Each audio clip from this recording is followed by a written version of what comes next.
Hello मित्रों, आप लोग कैसे हैं। Welcome to my YouTube channel catch exam. देखिएगा, कैच एग्ज़ाम का मतलब होता है आप लोग एग्ज़ाम को पकड़िए और एग्ज़ाम में फाइनली सिलेक्शन लीजिएगा। हमारा मोटो यही है। और आप लोग देखिएगा, जितने लोग लगे हैं बिल्कुल अच्छे तरीके से पढ़ते रहिए। अब हम लोग चलते हैं पॉलिटी का। अभी टर्न किसका है? पॉलिटी का। पॉलिटी के हम लोग क्वेश्चन आंसर सेशन पे चलते हैं। क्वेश्चन आंसर से आपको पूरी थ्योरी भी बिल्कुल करवा दी जाएगी और सब लोगों को आपको बिल्कुल अच्छे तरीके से एग्ज़ाम में बहुत अच्छा करके आएंगे। लेकिन हमारे साथ लगे रहिए। जैसे ही लगे हैं तो चलिए हम बात करते हैं क्वेश्चन नंबर फर्स्ट की। क्वेश्चन नंबर है, निम्नलिखित कथनों पर विचार कीजिए। क्या है? भारत शासन अधिनियम 1919 गवर्नमेंट ऑफ इंडिया एक्ट 1919 के अंतर्गत भारतीय व्यवस्थापिका में प्रतिनिधित्व बढ़ा दिया गया तथा पहली बार द्विसदनीय विधानमंडल बनाया गया। तो ध्यान दीजिएगा, हाँ, पहली बार द्विसदनीय विधानमंडल बनाया गया था। ये बात बिल्कुल सत्य है। और देखिएगा, अगला है भारत शासन अधिनियम 1935 में यह प्रस्ताव था कि भारतीय प्रांतों एवं रियासतों को मिलाकर एक संघ की स्थापना की जाए। तो ये बिल्कुल दोनों बातें बिल्कुल सत्य हैं। तो अगर आप देखा जाए तो इसमें कौन सा उत्तर हो जाएगा आपका? तो आपका उत्तर आंसर हो जाएगा सी इज राइट आंसर आपका। सी आप लोग बिल्कुल सही इसमें कर लेंगे, कोई प्रॉब्लम नहीं। तो चलिए हम लोग नेक्स्ट क्वेश्चन पे चलते हैं आपके। इसमें आप लोग सी कर लीजिएगा। अगला क्वेश्चन है, निम्नलिखित में कौन भारत शासन अधिनियम 1919 गवर्नमेंट ऑफ इंडिया एक्ट 1919 की मुख्य विशेषता थी? तो इसकी मुख्य विशेषता क्या थी भाई? प्रांतीय कार्यकारिणी परिषदों को दो भागों में विभक्त कर दिया गया। गलत है ये। क्या इसमें कब किया गया था? ये आगे 35 में किया गया। मुसलमानों को पृथक सांप्रदायिक निर्वाचन मंडल प्रदान किया गया था, ये भी गलत है। 9 में केंद्रीय कार्यकारिणी की शक्तियाँ राज्यों को हस्तांतरित कर दी गई, नई 35 में। अब अगला देखते, केंद्रीय एवं प्रांतीय व्यवस्थापिका का विस्तार एवं पुनर्गठन किया गया। बिल्कुल ध्यान दीजिएगा। इसके बाद हम लोग आगे चल के देखते हैं तो इनमें से कौन सा है। तो आप लोग देखते हैं इसका कौन सा ऑप्शन राइट होगा। तो चलिए हम ऑप्शन पे चलते हैं। तो इसका ऑप्शन कौन सा है देखते हैं। देखिएगा, आप लोगों को जो भारत शासन अधिनियम 1919 था, पहले हम लोग तो इसमें देखते हैं फिर से क्वेश्चन नंबर पे। पहला, प्रांतीय कार्यकारिणी परिषदों को दो भागों में विभक्त किया गया, बिल्कुल सही है। अब अगला ध्यान दीजिएगा, केंद्रीय कार्यकारिणी की शक्तियाँ राज्यों को हस्तांतरित कर दी गई, ये भी सही है। केंद्रीय एवं प्रांतीय व्यवस्थापिकाओं का क्या किया गया? पुनर्गठन किया गया, बिल्कुल सत्य है। इसका मेंस आंसर नंबर ध्यान दीजिएगा, यहाँ पे क्या हो जाएगा? D is right answer. यहाँ पे डी क्या होगा आपका? बिल्कुल राइट आंसर होगा। तो चलिए ठीक है, अगले क्वेश्चन नेक्स्ट क्वेश्चन में हम लोग चलते हैं। अगला क्वेश्चन है, निम्नलिखित कथनों पर विचार कीजिए। भारत में पहली बार 1926 में ली आयोग की अनुशंसा पर लोक सेवा आयोग की स्थापना, ध्यान दीजिएगा, ली आयोग की स्थापना की गई। तो ध्यान दीजिएगा, इसके बिल्कुल सही है। ली आयोग की ही अनुशंसा पर लोक सेवा आयोग की स्थापना की गई, एकदम सत्य है, इसमें कोई गलती नहीं है।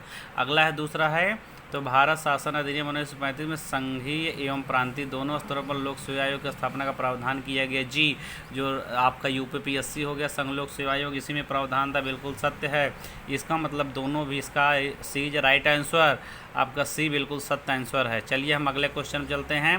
निम्नलिखित में से किस अधिनियम के द्वारा, कौन सा निम्नलिखित में से, देखिएगा, निम्नलिखित में से किस अधिनियम के द्वारा ब्रिटेन में एक नियंत्रण मंडल बोर्ड ऑफ कंट्रोल की स्थापना की गई, जिसके द्वारा ब्रिटिश सरकार भारत में ब्रिटिश ईस्ट इंडिया कंपनी नागरिक, सैन्य एवं राजस्व के मामलों पर पूर्णतः नियंत्रण स्थापित कर ली? किस अधिनियम के द्वारा किया गया था भाई बताइएगा। आपको पता है ये था पिट्स इंडिया एक्ट। कौन सा एक्ट था? पिट्स इंडिया एक्ट था। यहाँ पे ही कहा गया था, देखिएगा, आपको पता है रेगुलेटिंग एक्ट 1773 में आता है, जिसमें ही कलकत्ता उच्चतम न्यायालय की स्थापना होती है। पिट्स इंडिया एक्ट के तहत इसी में ही पहली बार अगर बोर्ड ऑफ कंट्रोल, आपको पता है द्वैध शासन सबसे पहले 1765 में लॉर्ड क्लाइव के सामने आया था, लेकिन यही दो माध्यम थे जो पिट्स इंडिया एक्ट में आया था कि बोर्ड ऑफ कंट्रोल और नियंत्रण बोर्ड, ठीक ना, और नियंत्रण बोर्ड और निरीक्षण, ध्यान दीजिएगा, निदेशक मंडल और ठीक ना। एक निर्देशक मंत्र नियंत्रण मंडल 2 स्थापना की गई थी, यही है, ठीक ना। तो यहीं से पूर्णतया नियंत्रण स्थापित कर सकी, यही है, ठीक ना। तो इसका मतलब फोर्थ का बी इज राइट आंसर। चलिए हम लोग 5वें नंबर क्वेश्चन पे चलते हैं। 5th नंबर को क्वेश्चन देखते हैं।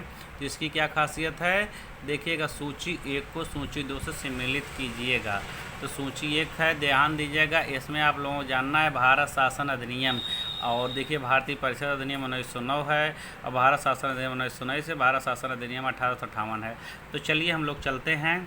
देखिएगा, अगर आप देखते हैं तो भारत शासन अधिनियम 1935 में कि ईस्ट इंडिया कंपनी ब्रिटिश ताज को शक्ति का हस्तांतरण बिल्कुल गलत है। तो ईस्ट इंडिया कंपनी को जो ब्रिटिश ताज का हस्तांतरण हुआ था, ये कब से हुआ था आपको पता है, वही आपका 1857 वाला जब विद्रोह हुआ था, तो ईस्ट इंडिया कंपनी से सत्ता कहाँ चली गई, ब्रिटिश ताज के हाथों में चली गई।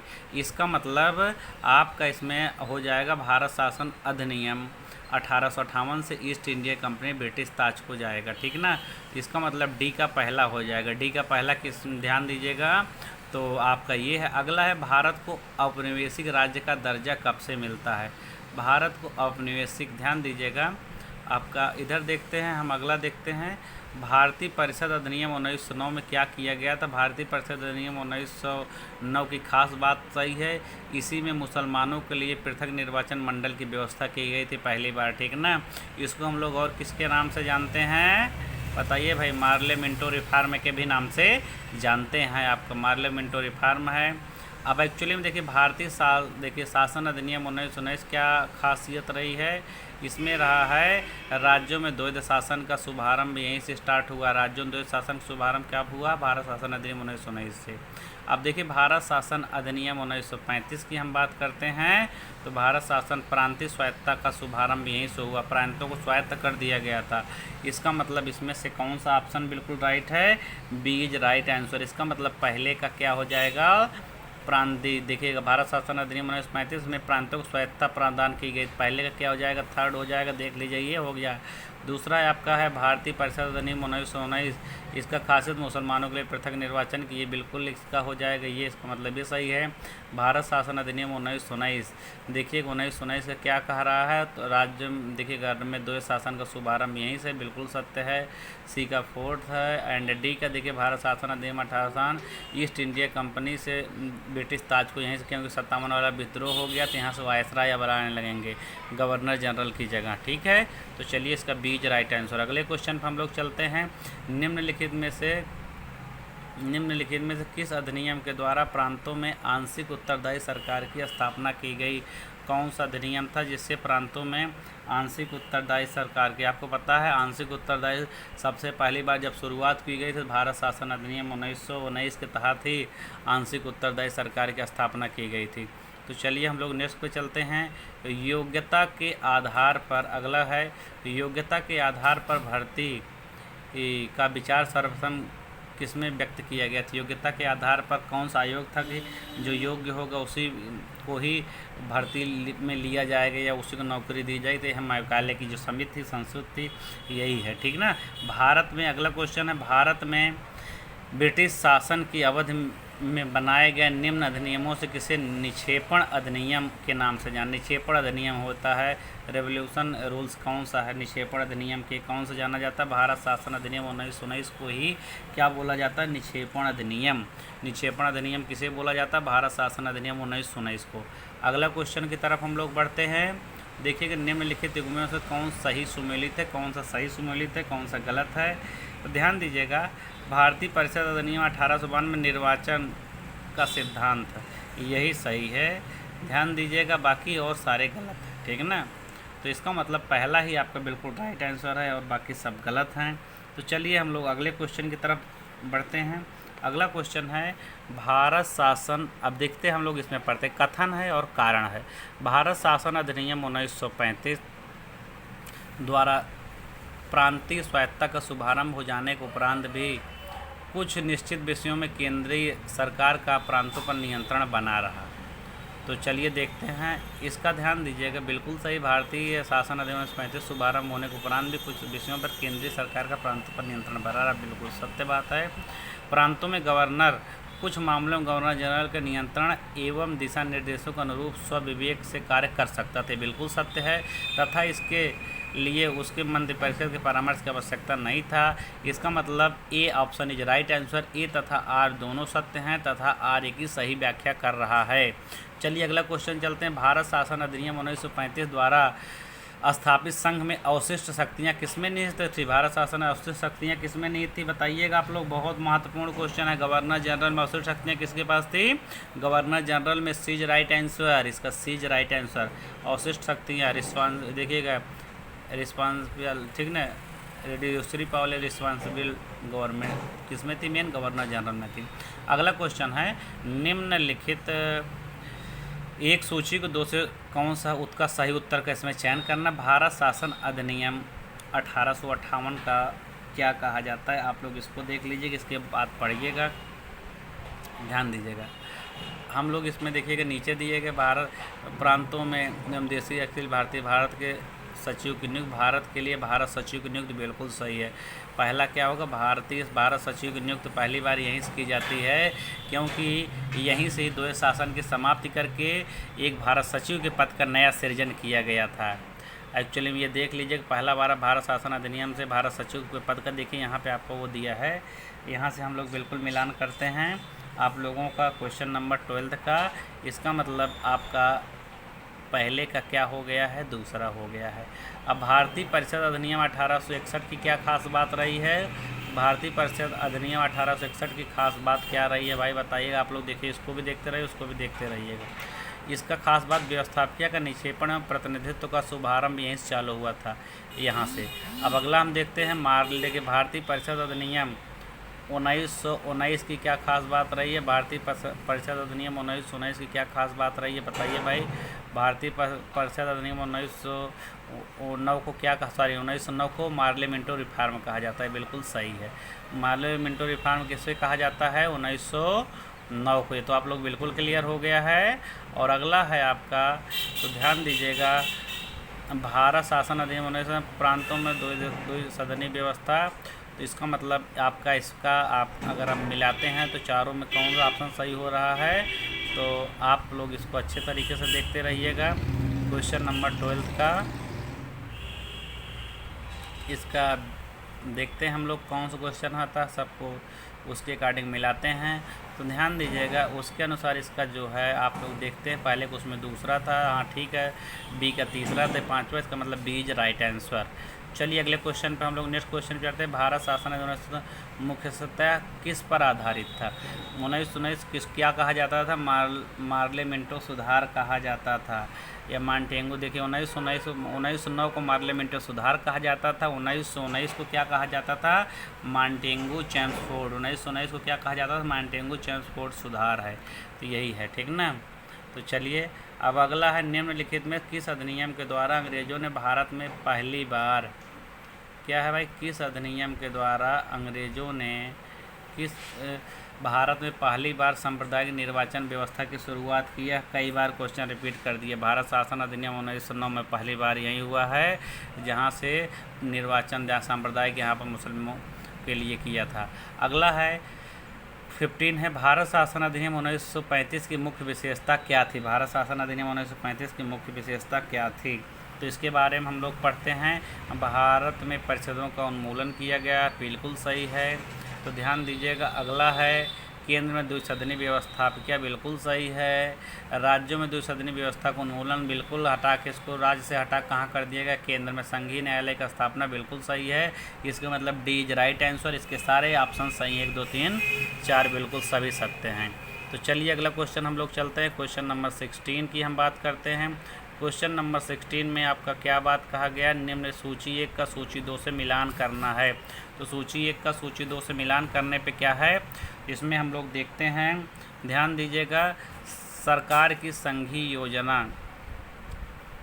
योजना किस में थी? भारत शासन अधिनियम 1935 में थी, संघीय योजना था, ठीक है। तो अब अगला हम बात करते हैं दूसरे वाले का, प्रांतीय सरकारों में द्विशासन। देखिए द्विशासन हमने बात किया था प्रांतीय में, तो द्विशासन कहाँ पे बात किया गया था? मांटेगू चेम्सफोर्ड में। एक द्विशासन कहाँ पे? ध्यान दीजिए, मांटेगू चेम्सफोर्ड है। अब अगला देखते हैं, सांप्रदायिक प्रतिनिधित्व कब हुआ था। पार्लियामेंट्री रिफॉर्म, आप लोग 2-3 बार क्वेश्चन रिपीट हो चुका है 1909 में। कठोर केंद्रीकरण कब हुआ था। भारतीय परिषद अधिनियम 1861 से कठोर केंद्रीकरण, इसका मतलब बीज राइट आंसर है। आपको देखिए ये का थर्ड है भारत शासन अधिनियम। अब आपको देखिएगा बीक प्रांतों में द्विज शासन मांडेंगू ट्रांसपोर्ट, ये है सांप्रदायिक प्रतिनिधित्व पार्लियामेंट्री रिफॉर्म, ये हो गया। अब इसका मतलब बीज राइट आंसर आपका। तो चलिए अगले क्वेश्चन में हम लोग चलते हैं मित्रों। तो चलिए नेक्स्ट क्वेश्चन है आपका, निम्नलिखित में से कौन सा 1946-47 के दौरान अंतरिम सरकार में भारत के वित्त मंत्री थे। भारत के वित्त मंत्री अंतरिम सरकार में कौन थे। लियाकत अली खां थे। अंतरिम सरकार की बात किया जाए तो उस समय जो वित्त मंत्री थे लियाकत अली खां थे। अगला क्वेश्चन कि हम लोग लियाकत अली, इसका मतलब सी इज राइट आंसर है। अगला है, निम्नलिखित में से किस कानून ने भारत में ब्रिटिश शासन की नींव रखी थी। कौन सा कानून था जिसने ब्रिटिश शासन की नींव रखी थी, कौन सा ऐसा कानून था। इसका था विनियमितीकरण अधिनियम 1773 में, यहीं से तो चालू हुआ था पहली बार। रेगुलेटिंग एक्ट जिसको कहा जाता है यही है, ठीक ना। अगला सूची 1 का सूची 2 से मिलान करना है, फिर इसके बारे में बताना है। तो ध्यान दीजिएगा, क्वेश्चन नंबर 19 में भारत के गवर्नर जनरल का पदनाम भारत का गवर्नर जनरल तथा उसकी सरकार को भारत के पद से नामित किया गया था। ध्यान दीजिएगा यह किस में बात कही गई थी, तो ये था चार्टर अधिनियम 1833 में। बिल्कुल सही है, यहाँ पे कोई दिक्कत नहीं। इसका मतलब आपका इसमें अगर हम बात करते हैं तो यहाँ पे पहले का पहला हो गया। अगला है, भारत सरकार के अंतर्गत द्विशासन का आरंभ जो था, द्विशासन अगर बात किया जाए या द्विशासन, तो भारत सरकार अधिनियम कब था। 1919 से चालू हुआ था, ये भी बिल्कुल सही है।